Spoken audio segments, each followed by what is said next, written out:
Hello everybody, good morning, welcome to the United Stands. I'm Mark Goldbridge and this is your latest Manchester United news and transfer news. And have we got some late Christmas presents to unwrap with you this morning? So much to talk about. We're talking Scott McTominay returning to Manchester United. We're talking, who are we? Oh, so we talking Mainoo, Zirkzee. Could they be staying in the Premier League but not at Manchester United? A big update around Ruben Neves and Manu Kone as well. Also, why Manchester United and Ruben Amorim may not sign a midfielder in January. Do you agree with that as well? And of course, it's bloody match day today. 3 points hopefully in the bag. Hopefully we're not going to make too much work out of Wolves tonight, but a big Premier League night where we can also have an eye on other games at the same time that could impact us. Obviously Aston Villa 10 points ahead of us. If Arsenal beat them, it could be 7 if we win.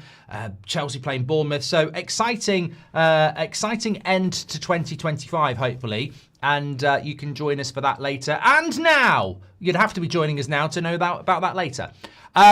Lots to get into on the show. I just want to drop something at the very start of this show, though, very, very quickly. Just before we talk about this news about Ruben Neves and Manu Kone and everything else, I just want to say it's very, very clear to me, because I read the comments. I keep getting comments of people saying, Mark's changed over the last few weeks. You're just negative all the time. It's not that I'm not acknowledging that, because I don't agree with it. I actually don't agree with people who say that. I actually think the people who say people are moaning are too positive. And I don't spend my time going toxic positivity. I haven't mentioned that word in ages. So, you know, I take on board that people say that some of us are quite negative and moaning at the moment. But I don't spend my time going, you're too positive and you're stupid. You know, you've got your head up your arse and you can't see what's coming. All I would say is there's a lot of moaning in this fan base at the moment. And if you strip it back to the very most important thing, the people who are being positive are basically asking the people who are asking questions to trust the Glazers and Ineos. Forget Ruben Amorim, forget Bruno Fernandes, forget the January transfer window, forget all of that. What you're basically asking us to do is trust Ineos and the Glazers because they're in charge. And that's where I sort of lose patience with the people telling us that we're moaning and to stop being negative and it's always negative and stop being negative and be positive. Because the only thing you're telling us to be positive about is basically to sit back and trust not Ruben Amorim, because he's not in control. Not Bruno Fernandes, because he's not in control. You're asking us to sit back and trust the Glazers and Ineos. And let me just explain something to you. Since 2005, the Glazers have systematically dismantled this football club to something I don't recognise. They've taken it from one of the biggest clubs in Europe to one of the worst big clubs in the Premier League. We are the worst big club in the Premier League. There is nobody that is a big club that is suffering as much as us. You're then trusting us, then you're asking us to trust Ineos, who came in 2 years ago and have basically acted like Glazer puppets, but also have no track record in success in football. These are billionaire. Ineos is a billionaire organisation, right? Guess where Nice are in French League at the moment? Considering the French League is not a league full of billionaire owners. Ineos are billionaires. They've been at Ineos for years. Guess where Ineos are in the French League? 13th. They've lost their last 6 games in a row. They're 13th in their league. So when people are asking questions about Manchester United, when people are moaning about Manchester United, maybe they're doing it because they're looking at the way the club is being run and going, you are getting lost in finite detail about how much you love Bruno or how much you like Amorim. The reality is, you're looking at the Man United problem like that. You need to look at it like that. And the big problem at Manchester United is that we have owners who don't know what they're doing. And I'm yet to read a comment from you or anybody else anywhere that can make me believe that they're the people that are going to take us back to the top. So forget Amorim, forget Bruno, forget Heaven, forget Mainoo. Tell me how Man United are going back to the top with Ineos and the Glazers in charge, because they're the decision makers. And but we're the moaners. We're the moaners for asking questions about where Man United are heading. What are you then, the positive people? You're basically trusting the Glazers and Ineos, are you? Or tell us, basically. Right, let's get into the show. I'm sure that's going to create a few comments. Let's get into the show this morning. There's some interesting stuff coming out. I want to start off with this story that's coming in from Spain because it's something I've been monitoring for the last week or so. We've got João Neves. Sorry, no, we haven't got João Neves. We've got Ruben Neves. I wish we had João Neves. We've got Ruben Neves, who is leaving Al Hilal. He wants to go in January. He's out of contract in the summer. We did a poll last week, and about 75% of you said sign Ruben Neves, which means some of you don't want to. I find that, not arrogance, that's a horrible word. I find that surprising that there are United fans that don't want Ruben Neves. Our midfield for 2 years has been a joke. For 2 years, even Ten Hag's last year, it was a joke. It was, Casemiro, Mainoo, Bruno, too much space, getting run through, losing games at Old Trafford. And we've seen that continue with Amorim. The fact that people would say no to Ruben Neves, is baffling. I think Ruben Amorim in our midfield would improve it at the moment, and he's been retired for a few years. So, of course, I would take Ruben Neves. He is available in January. But what is really interesting is, and this is coming out from Spain this morning, is that despite strong interest from Manchester United, Ruben Neves has his heart set on Real Madrid and is prepared to slash his wages by 2/3 in order to secure a January move to Real Madrid. The stance has left his agent, Jorge Mendes, surprised by the midfielder's determination to get a move to Real Madrid. So he's on about 300 grand a week at Al Hilal. And he's willing to drop down to 200 grand a week to get a move to Real Madrid. So, I think sometimes we over deliberate because of standards what is just an open goal. Because Ruben Neves, what's the reason you wouldn't take Ruben Neves is the question I would ask. Because and to Manchester United, he is better than everything we've got in the midfield. He's better than Ugarte. He's better than Casemiro. He is definitely better than Bruno. And obviously Mainoo's not playing. So he's absolutely better than everything we've got. He's ridiculously cheap because he's a free agent in the summer. And he's clearly willing to, lower his wages to a realistic wage. I know why Man United don't want to do the deal, but I don't know why some of our fans don't want to do a deal. Because Real Madrid are literally looking at this player, and last time I checked, we weren't in a position to be snubbing players that Real Madrid want. So, you listen to what's coming out of the club about January and, not wanting to take risks and not wanting to suffer. And literally, we were talking about this last night. Ruben Amorim was basically saying that, they'd rather wait for the summer than suffer. They'd rather wait to the summer and suffer than take risks in the January transfer window. But to be honest with you, I don't think Ruben Neves is as much of a risk as a Manu Kone or an Angelo Stiller or a Carlos Baleba. For different reasons. Stiller and Kone are coming in from different leagues and never played in the Premier League. And Baleba has had a terrible 6 months. Whereas I think Ruben Neves, with his experience, just comes straight into that midfield and makes us better overnight. Whereas Baleba's a project, and Stiller and Kone, you might have to wait. It took Gravenberch a year to settle in at Liverpool. Look at Wirtz at Liverpool. It's taken him 6 months. Ruben Neves comes into the team straight away and does really well. So I feel like we're almost spoilt for choice in the midfield, that we're getting a little bit arrogant about, we don't want Ruben Neves and we don't want Conor Gallagher. We're going to wait till the summer to get the shirt seller. And the shirt seller isn't necessarily the best player for the team. And I definitely think when you've got Real Madrid looking at Ruben Neves, if he goes there, there'll be a lot of United fans that don't want Ruben Neves who go, we should have signed Ruben Neves. What I'm saying, and I think what a lot of you are saying, is we should be looking at that deal now. We should be looking at that deal now and bringing in a player like that. Of course, we all know why Man United don't want to do this deal. They don't want to pay 200 grand a week to somebody who's 28, basically. They don't want to buy players over 25, and they don't want to pay 200 grand a week to somebody who's 28. Which is funny, because they're paying 250 grand a week to a player that can't stay fit for 2 games in a row in Mason Mount, but that's a mistake they don't want to make again. So they don't want to make those types of signings. We have a policy at Manchester United which every United fan should scream and shout about, because it's set in stone and it's factual and they won't break it. They won't sign players over 26. Manchester United Football Club, this great institution that has such a rich history, will not sign players over 26. And that, to me, is just a very Chelsea sort of stubbornness. And, you know, you've got to... I just think it's so blinkered, basically. I mean, look, I was just looking at it there. Eric Cantona was 26 when we signed him. We probably wouldn't sign him now. And you can probably list off many players that Man United signed over the age of 26. So look, that about Ruben Neves is very interesting. He could end up going to Real Madrid, like I said. And it goes back to, sometimes I'll plant something at the start of a show for a reason that will then run through the show.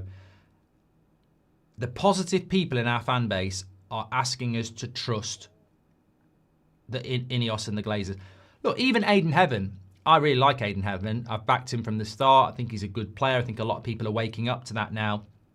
I saw an interview with him this week and he was saying, trust the process. We're getting better. We're heading in the right direction. With all due respect, I'd love to believe Aidan Heaven, but I don't. Because I don't know whether Aidan Heaven knows enough about the Glazers and Ineos to understand that they're trusting the process with them in charge. You've got a lot to learn, kid. You've got a lot to learn about who's actually running this football club. He'd just be drunk on the, I want to say drunk, I mean, you know, excited on the, you know, what's happening to him. You know, he's playing centre-back for Manchester United as a teenager. He's getting the plaudits. He's doing really well. He's going to be feeling on top of the world. You know, he's going to want to grow and get better in a Man United shirt. But those of us with experience would say, you go for it. Let's hope you do. But there are people in charge of this football club that will do a very good job of ruining this. Every player and club signs is a risk, says Andy Cheetham. There are no guarantees with any player. Have a great new year. I completely agree. Completely agree, Andy. Manager saying suffering till the summer is being 2 steps ahead. Heard it all now, says Dazzo. Yeah, I mean, look, I'll answer this question before we talk about Scott McTominay and Mainoo and Manu Kone and a couple of other bits. The interview from Ruben Amorim yesterday, I wish we didn't have a game this week because I think we could have spent all week analysing it. He spoke about so much. Some of it was encouraging. Some of it was very, very honest. I think the thing that we spoke about last night, about halfway through the show, about where he said that he's not getting what he wants because he has to bend over to what Wilcox and Barada want, and you know it takes time and it's complicated. I mean, it's just baffling how you know how that is happening. But he did say that. He did say we might have to suffer by not signing players in January so that we're 2 steps ahead in the summer. I don't even know what that meant. That's why I didn't talk about it last night. And obviously it's been brought up by Dazzo. I don't even know what that means. How are you 2 steps ahead if you wait till the summer? I don't even know how you're 2 steps ahead. Because even if, well, it doesn't make any sense because we have got the money and there are players there, as we know, Conor Gallagher, Ruben Neves, who I think instantly make us better. They're available now and we will have the money in the summer because we will. We always have money in the summer. So there's no reason why you can't do one and the other. And also, if you save your money till the summer and you go for the targets, is Ruben... Like, I was thinking about this. Why would Ruben Amorim be happy waiting till the summer for midfielders? And my theory is this. They want midfielders that aren't available in January. I get that. The midfielders they want are not available in January. So let's pretend it's Elliot Anderson and Carlos Baleba, right? So maybe Jason Wilcox says to Amorim, we can get Conor Gallagher, but it means we can only get one in the summer. And Ruben Amorim probably says, well, I want 3. Well, you're only getting 2. So if we get you Conor Gallagher now, you can only get one in the summer, right? So Amorim might be going, well, look, I'd rather suffer with what I've got now to get the 2 players I want in the summer. You can sort of understand that. The problem with that is if you get sacked in May because you suffer so bad that you lose the fans and you get the sack. In which case, it's a bit like somebody who's starving being offered something they don't really like and saying, I'll wait another week for something I do, but they don't make it, because they die, right? They should have had that, right? So that's how I feel about Amorim on that, if that's the reason. Another reason could be that United don't want to spend until the summer. For whatever reason, they don't want to buy a midfielder until the summer.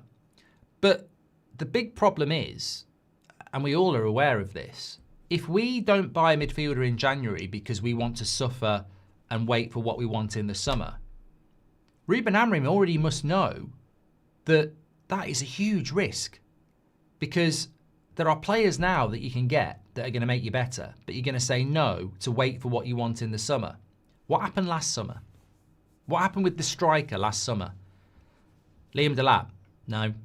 Gyökeres? No. Osman? No. Ekitike? No. Watkins? No. Sesko? Yes.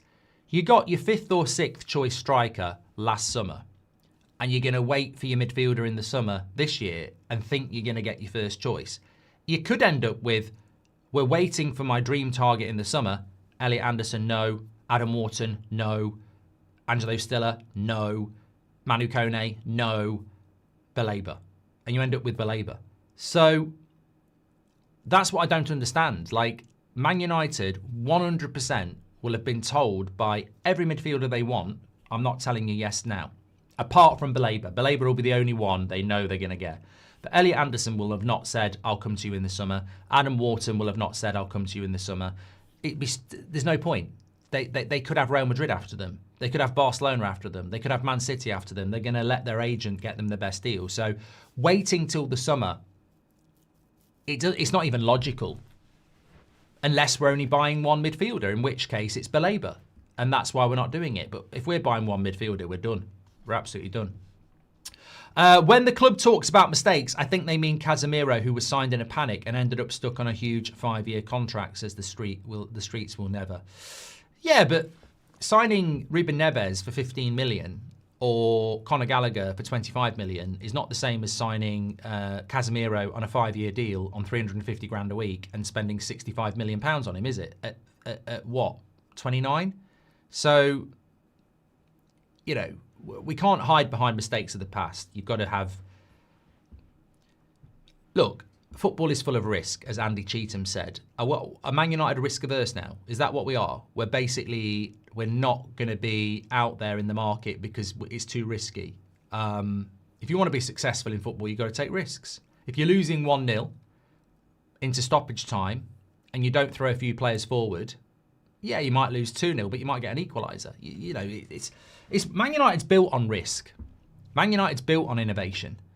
The Munich tragedy happened, of course it did, and it will never be forgotten.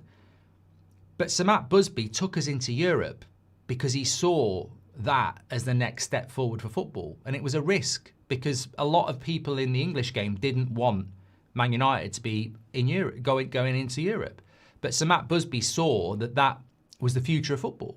And we took that risk. And look at the Champions League and look at the European Cup. So we are a football club that's built on innovation and being risky.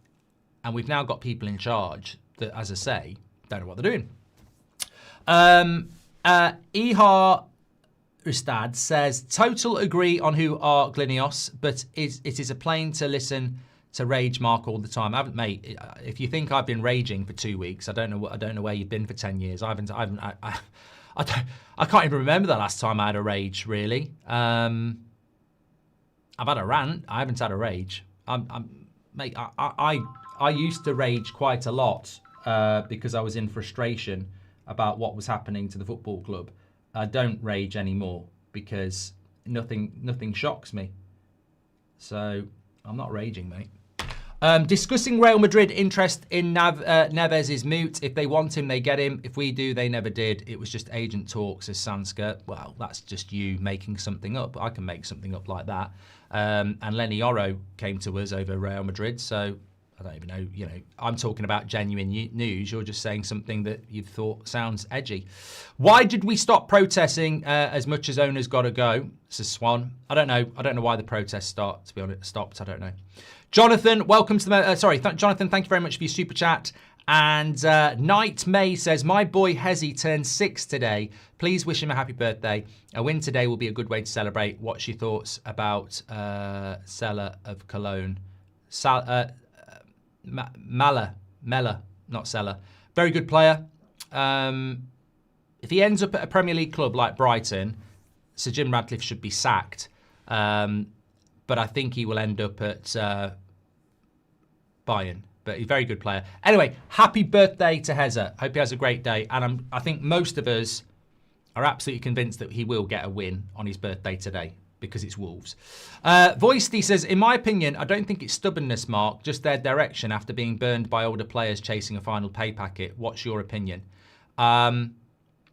I'm just not on board with this, mate. You know, it's interesting actually because there was a story this morning in Court Offside that Manchester United would like to bring Scott McTominay back.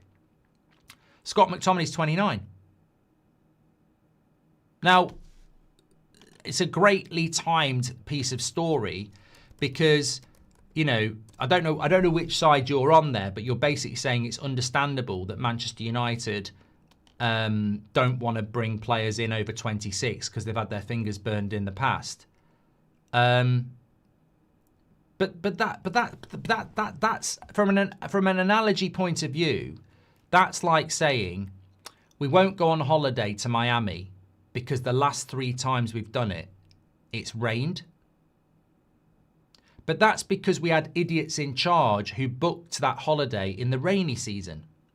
If you've got intelligent people in charge, you book the Miami trip when it's good weather and you have a great time.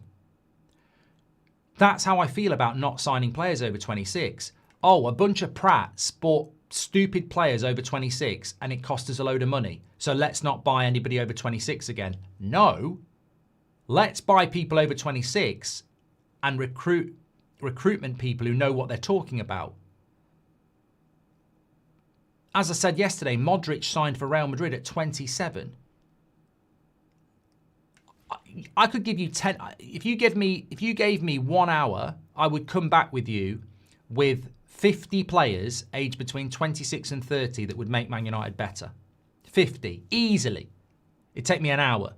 I'll give you a list of players that are gettable, aged between 26 and 30, that would improve this team tomorrow. So I don't agree with that voice. I think, again, that sort of goes back to what I was saying at the start. There's too many people in our fan base that are telling people that they're moaning when actually you could flip it around and say moaning is realistic and positivity is naive. Because what sort of football club has a policy that we're not buying people over 26 because we've made mistakes in the past? That is just so draconianly stupid. It makes no sense. I agree signing Alexis Sanchez was stupid at 29. I agree signing Casemiro on that money and that transfer fee was stupid. You know, Schweinsteiger, as much as I liked it, was stupid with his injury record. But there are so many good opportunities out there. I mean, look, Palhinha in the summer would have improved us. He went to Spurs, as Lee Berman said. He would have improved us, and we could have got him on loan from Bayern Munich. And there are so many players now that are playing until they're 35. It's a weird one because it's almost like United are trying to paint a picture that when you're 26, you're finished. But we know there are plenty of players that are playing well into their 30s as well. So, and Mason Mount was bought before he was 25, and that was stupid. Anthony was bought before he was 25, and that was stupid. So for every player that we've bought over 28 that's been a mistake, I'll tell you a player that we've bought under 25 that's been a mistake as well. So, you know, I think it's a silly policy, but the reality is it's a true policy. Where do you think United will finish this season, says Ahmed? Mate, I'm genuinely looking at the top 6 now and going, I don't know who is going to come for us when it comes to the top 6. I can't see Sunderland. I can't see Palace. I can't see Brighton. I can't see Everton. I think Newcastle are going to really struggle. They've got too many games. Spurs have got too many games because they've got Champions League. So we're in a very fortuitous position. I can't believe that we're basically joint 5th with a win ratio of 44%. That to me suggests something about this Premier League that needs to be analysed. But you can only fight the fight you're fighting. You know, if you're the heavyweight champion of the world and someone gets in the ring and they're the number 1 contender and they're not very good, people can say, well, if you were in a different era, you'd get beat. But you can only fight what's in front of you. And I'm looking at the top 6 at the moment and I'm thinking, we really shouldn't be dropping out of the top 6 now. Like, we really shouldn't. So, but 6th place will not be the Champions League. And 5th place will only be the Champions League because we're relying on others. I think 5th place will be the Champions League, but that's only if Spurs and Newcastle and all those teams perform in Europe will help us out. So I don't think we should be dropping out the top 6 anymore just because of the way the league is being run. But on the other hand, I would say I find it incredible that I'm looking at the league and thinking top 6 looks very secure at the moment, even with a 44% win ratio. So, of course, things can change, but we need to win these three games. I think these next 3 games can really put us in a strong position for top 6. And I just want to be in Europe next season as a minimum. Taking my son to his first Premier League game today, hopefully 3 points. We've got our 4-hour car journey and stadium tour, says the Sayer. Enjoy it, pal. It's probably the safest game this season you could... I've spoken to so many people over the last few weeks who are taking their kid to this game for their first game. I took Seb last season to Brentford and we were losing 1-0 at half-time and I was like, oh my God, I've got this wrong. Because you want the first game to be a win, obviously, to set them up on the right path. But it's been difficult the last couple of years to predict a home game that United are going to win. And I'm not predicting United are going to win, because I'm not getting involved in that. But I think you couldn't have picked a better game, really. I mean, they are absolutely trash. But we're not without our problems today. Let's be honest. We have got a few players out, but should be goals as well. Tom Grant says, signing Gallagher and Neves reminds me of when we signed Schweinsteiger and Schneiderlin. Unless the board have withdrawal symptoms, surely this is a no-brainer, says Tom Grant. The only thing I would say about Conor Gallagher and Ruben Neves is if Ruben Amorim is saying no, what are the clubs supposed to do? We don't know. Maybe Jason Wilcox is saying, for the love of God, get Conor Gallagher. And maybe Ruben Amorim's saying, no, I want to wait until the summer. I'll risk it. I don't know, is what I'm saying. Mila says, and what will you say after we lose tonight? Mate, I don't think I'll need to say anything if we lose tonight. I think I might just leave it to the live chat and read out your comments. Forza says, smash the like button, lads. Cheers if you haven't. Please do. Cameron says, you're right, Mark, but until the ownership changes, it is reality. I look for any positives just to keep hope alive. Fair play for acknowledging it. Thank you very much, Cameron. Yeah, no. Look, that's why I said it at the start. We've been doing this for a long time, and as I always say, you're not meant to agree. You're meant to come to your own conclusion. That's the whole point. And obviously, you get new people wandering in here who don't get it. And to be honest, if they don't want to be here, good. If you do want to be here, good.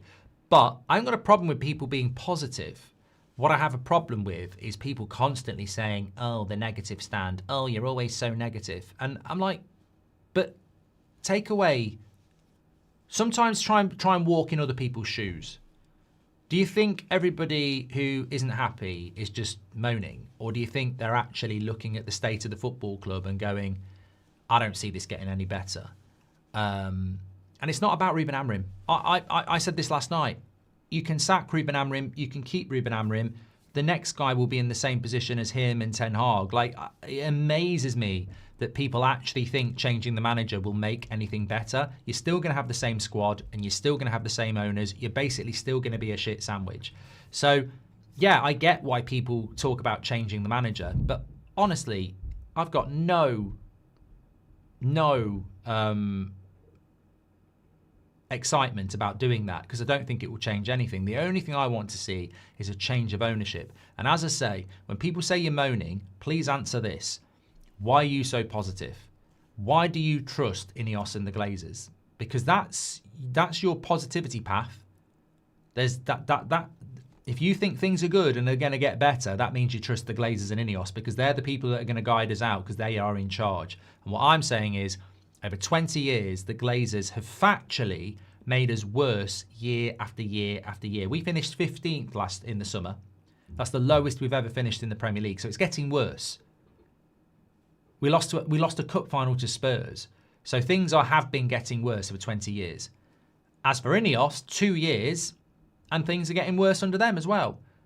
And look at Nice, 13th in the French league when they're owned by billionaires. Nice should be in the top 3 every year in the French league. Every year they should be in the top 3 because Ineos are a billionaire organisation. And they can't even get them in the top half of the table at the moment. And they've not done very well at Nice.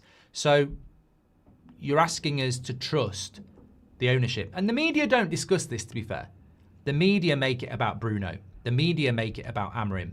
They never talk about Ineos and the Glazers. I've never seen an article or a journalist or anybody talk about how crap Ineos are in football for months.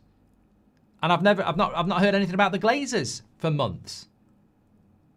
And I don't hear many of you lot talking about it really, to be honest. But for me, it's a consistent. The thing that makes me angry, the thing that makes me moan is that I don't trust this ownership. So when people say, oh, let's be positive, Amorim is always going to hit a barrier. You can't just trust Amorim because Amorim is a puppet for the owners. He can only do so much. In my opinion, I don't think I've done that one from Voice as well. Done that one from Dazzo. 2. Okay, would you bring Scott McTominay back, Mark? No. No. I mean, let me do a poll on this. Would you bring McTominay back? I mean, I do think Scott McTominay will leave Napoli. I think he's had the glow-up renaissance of a couple of years. And I do think he will leave. Knowing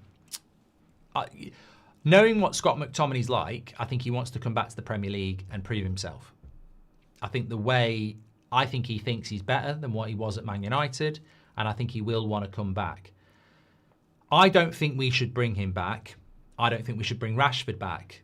You could argue we shouldn't have brought Ronaldo back. I don't think it works going back. So I wouldn't bring him back anyway. I also don't think he suits our system in the sense that there are better number 10s than him at the club. And if we go to a 1 number 10 system, like a back 4, he's not better than Bruno, he's not better than Mount, he's not better than Cunha. So, I wouldn't bring him back. And he's not a midfielder. But in the right circumstances, I'm not saying no because he's 29. The age thing doesn't bother me. Scott McTominay is a very fit player. And I think Scott McTominay will be playing football until he's about 35 because he's not quick anyway. So I wouldn't say no to Scott McTominay because he's 29. I'd say no to Scott McTominay because I don't think we should be bringing him back. But I do think he'll be on the move from Napoli maybe in the summer. But I wouldn't bring him back. But that's got nothing to do with age. If we didn't have a number 10, I'd be saying bring him back. He knows the club. He's 29. He'd be very good, but no, I wouldn't bring him back, no. Bookies having Villa to win at 11-2 and Wolves at 7-1, says Matt Thomas. So we're about the same odds as a Villa win. I'm not getting involved, but Brands MUFC, welcome to the Members Club. Thank you very much. I'm looking forward to it tonight. Look, Christmas tree's still up. It's that week between Christmas and New Year. We've got Leeds on Sunday. There's loads of football at the moment. The transfer window is about to open on Thursday.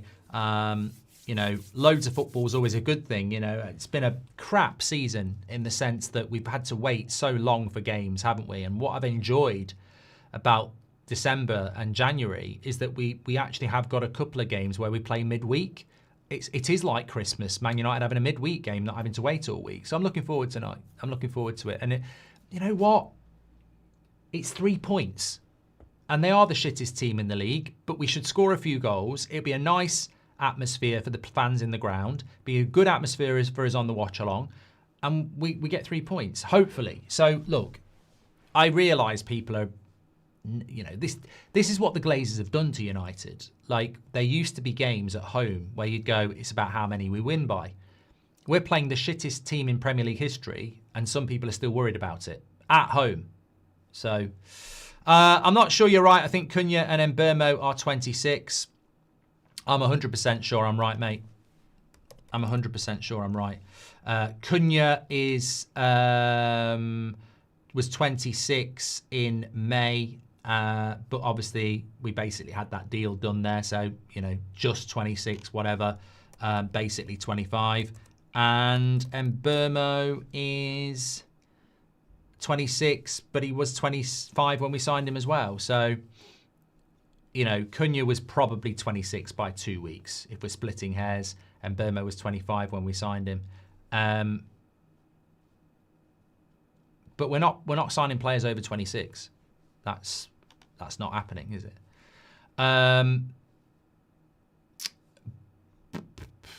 Talking, Saya, done that one as well. Okay, there is another bit of news. What was it? Oh, Manu Kone. So we know we've had a lot of stories coming in from Italy about Manu Kone, and obviously we spoke to you about Manu Kone in the summer and in October. There's definitely interest from Manchester United. So what's coming in this morning, again from Caught Offside, is that Man United are interested in Kone as an alternative summer midfield option. He's not expected to be available in January and would command a fee of around 65 million euros at the end of the season. So he's definitely on the list, but I think the importance of this update is that he's not cheap. He's not like Conor Gallagher or Ruben Neves. I think Kone is, unfortunately, probably going to be, I'll just say it, right? Kone is the midfielder in the summer you get if you don't get Wharton, Anderson, Stiller. He's an alternative. He's a Sesko, basically.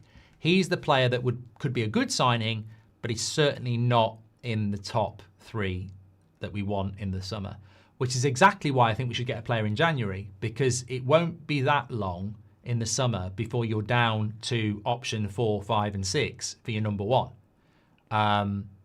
So, look, Kone is interesting. He's definitely on the list for Man United, but priority he's not. He will be option 5, 6, maybe 4.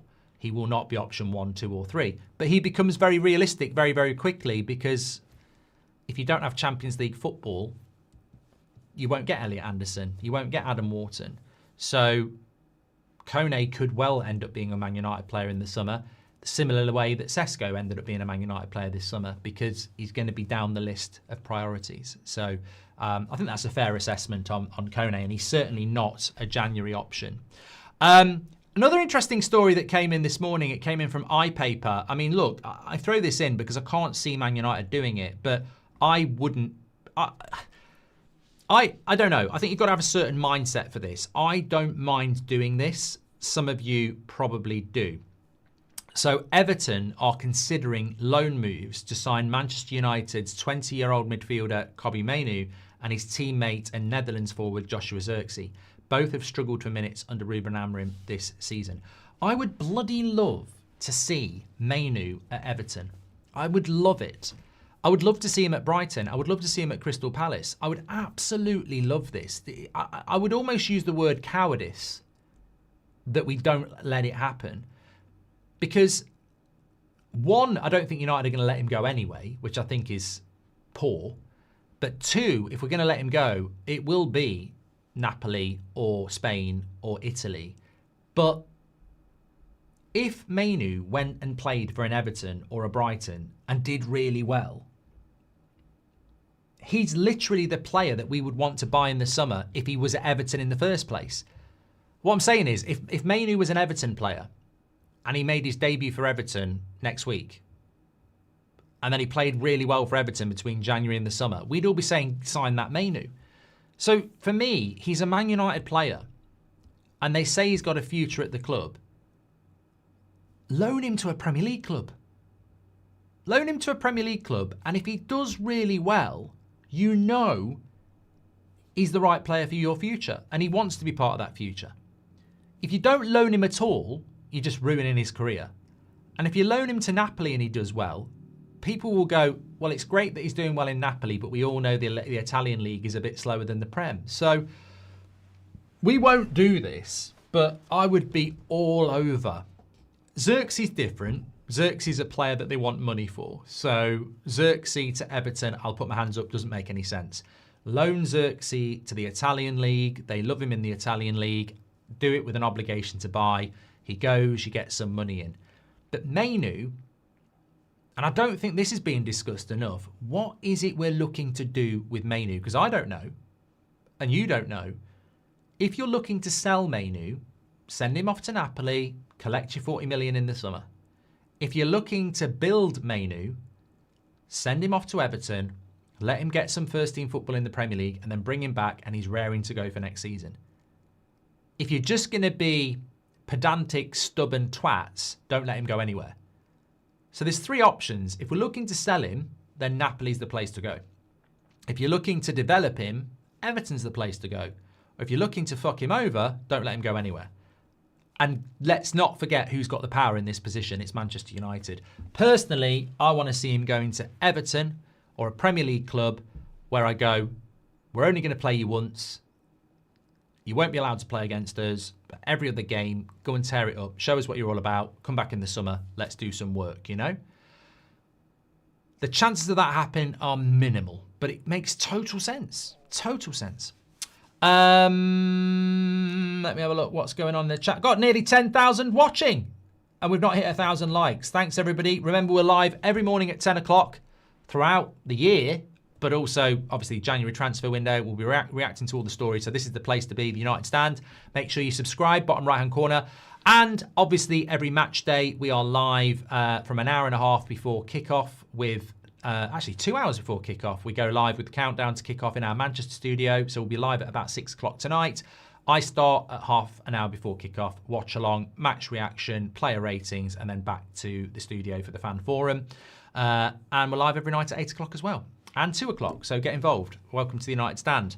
And remember, put the hours in 2026 because YouTube now has its YouTube Wrapped, where it will tell you in mid-December where you rank as viewers. And some of you made it into the top 0.1%. So make sure you're putting the hours in and watching the show if you want to be there in December 26.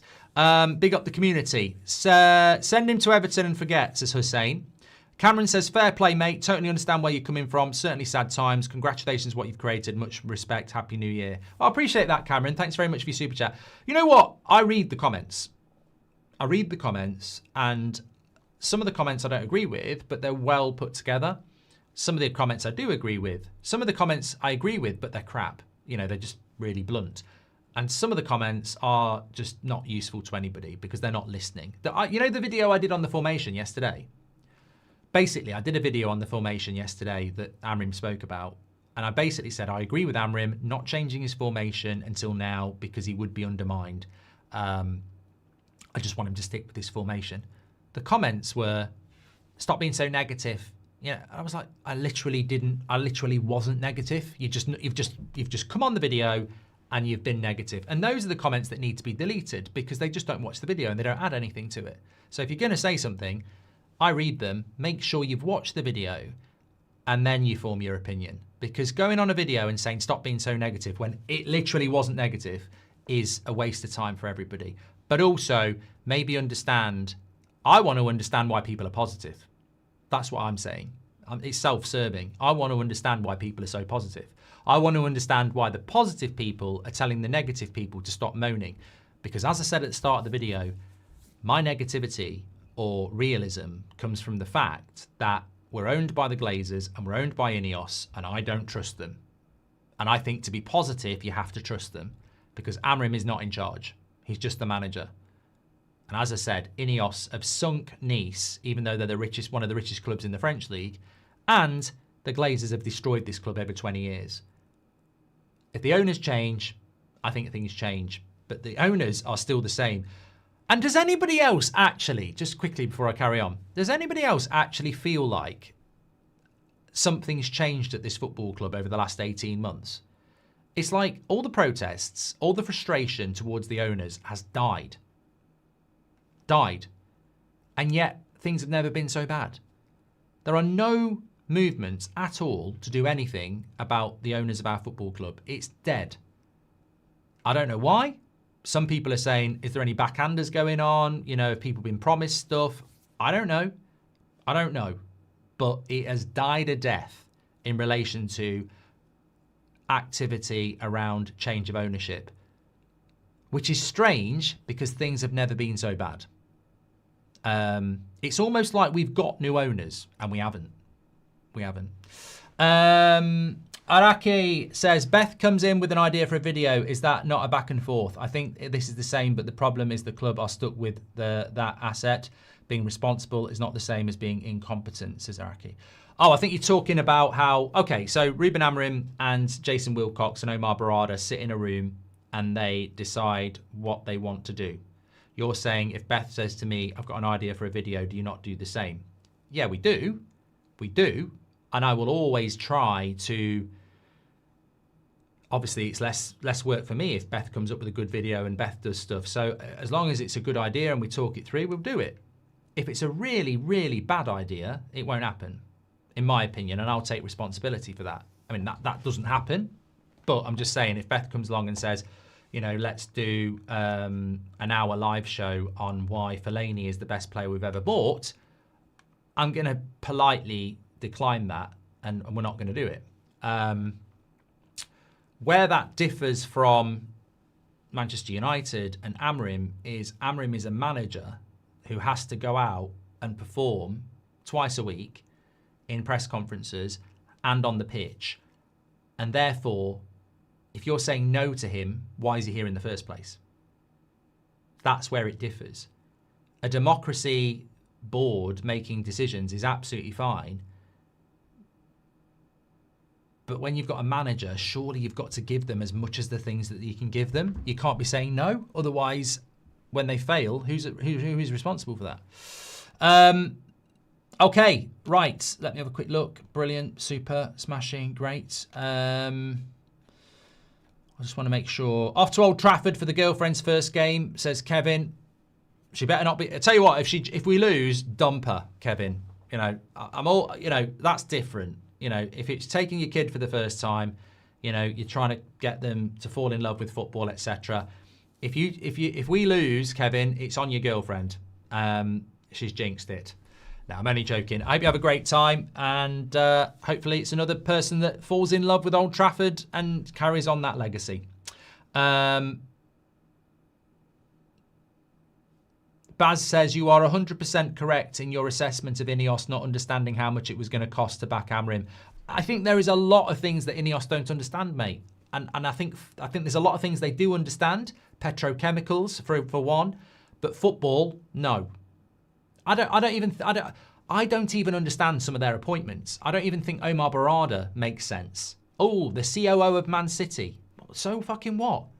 Man City are under investigation for cheating over many years. Man City are under investigation for cheating. So that their whole empire could be based on doing things they shouldn't have done. And we've appointed their COO. Doesn't even make sense to me. I don't understand why we did that. I don't even think what does he know about Man United? I would rather we had appointed a CEO that would been at a football club like a Brighton, you know, where they've gone from nothing to something on hard work, ingenuity, and, you know, technical expertise. We've gone for a guy that worked at a club that basically has thrown money at everything. And then we don't throw it. That's what I mean. I don't see what Omar Barada's skills are for Manchester United. If we had owners that want to throw money at everything, he'd be perfect, but we don't. It's weird.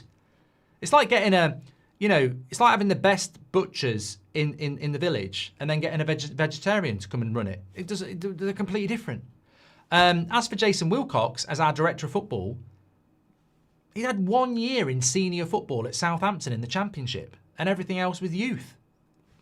So I just think when you look at Ineos, they don't know what they're doing. They don't know what they're doing. And that panics me. Anyway, whole show in itself, probably. Match day, 3 points. Let's do it. I will see you later. Thanks very much for watching. I'm off onto Terry's channel now for hot takes. And 63% of you wouldn't bring Scott McTominay back to the club. Stay safe, everyone. Fantastic show this morning. Really enjoyed it. Take care. Probably one of the best morning shows we've had in a while, actually. Some really good chat. So well done to you. Gaz says we missed his super chat. Let's hope it's a good one, Gaz. I haven't missed it. I will go back. You know, sometimes people say you missed my super chat and they're doing it for banter.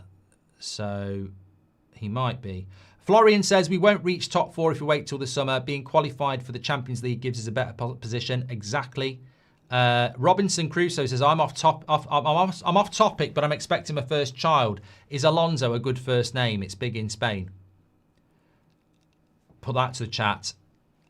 Kia says mistake is such a sad excuse because all Ineos summer signings have been a huge success and United are top of the league now. Please, he's been like Roy Keane, Kia. Rajaf says, when I heard Arteta say we are Arsenal, we will sign players if necessary, I felt an insane aura.